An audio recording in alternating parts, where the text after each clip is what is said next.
So man, I can't believe I have to defend this movie, Despicable Me 4. Um, some people say it's hot garbage, missed opportunities, and all that stuff. Well, the whole franchise is kind of made for like pure comedy, really. Even the first one, that people are saying, oh, they took it seriously, character development, all that stuff. Well, if you look at it, it just leads to what they have in the sequels. It has, oh, he's a father now, three daughters. In the sequels, three daughters are there, and all that stuff. And to me, I think people that are really bashing on Despicable Me 4, they say, oh, it's like multiple episodes and stuff. They're like not connected at all, which I don't get, because they are connected, because they do meet up in one another. The whole superhero thing ends up being important to the story. The whole spy thing ends up being part of the story. And that whole, like, girl that's a big fan of Gru is a big thing too. So yeah, I guess the only thing would be like a spoiler alert, but the only things would be like the karate scene, really.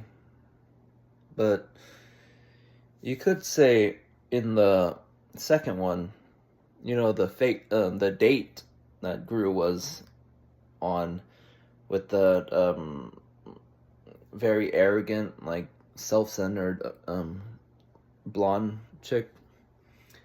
That was kind of like a pointless scene too, because yeah, the only thing that happened was that Gru's future wife ends up saying like, "Oh, I prefer you bald," which that could easily move to like if Gru and future wife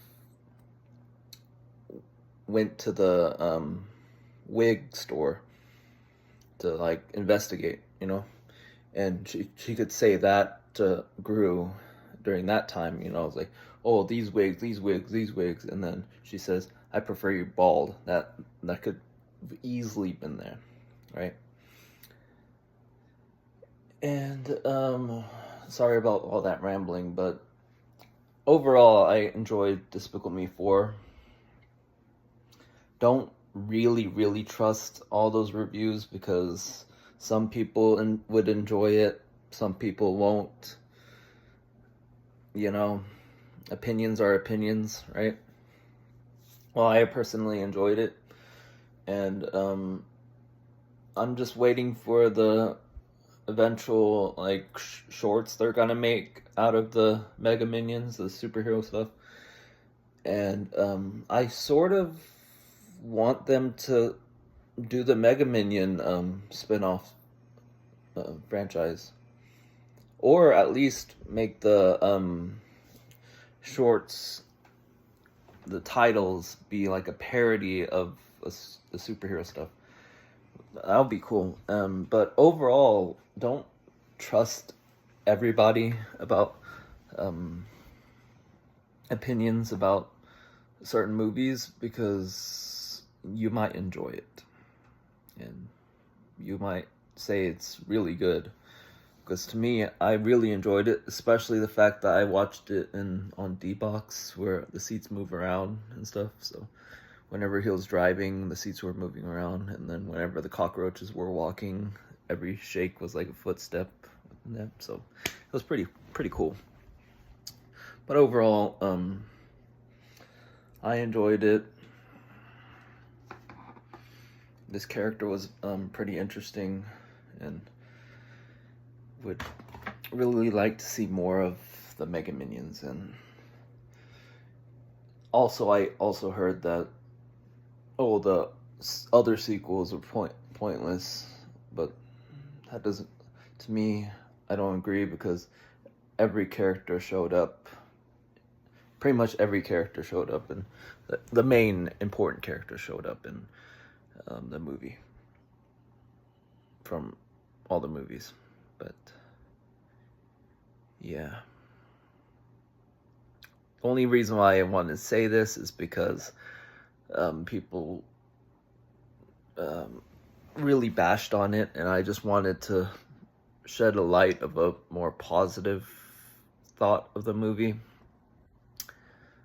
And yeah, make your decision of watching the movie or not, but don't trust all the reviews.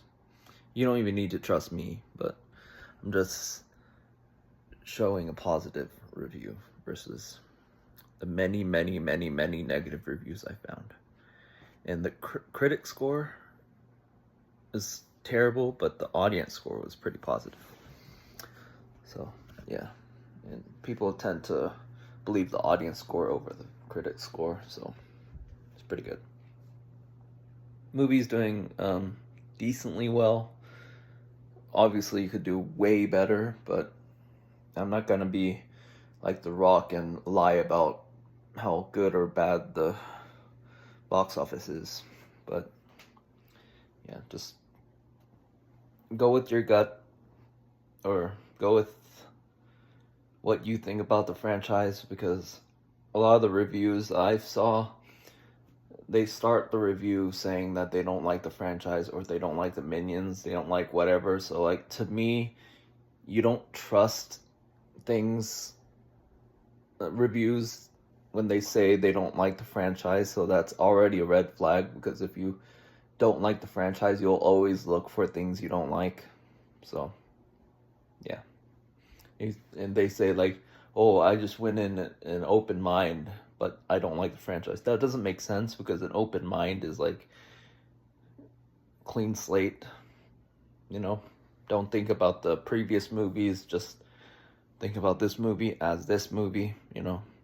And then the review ends up comparing the movies, even though they said they went in an open mind and stuff like that. But yeah, it's crazy, right?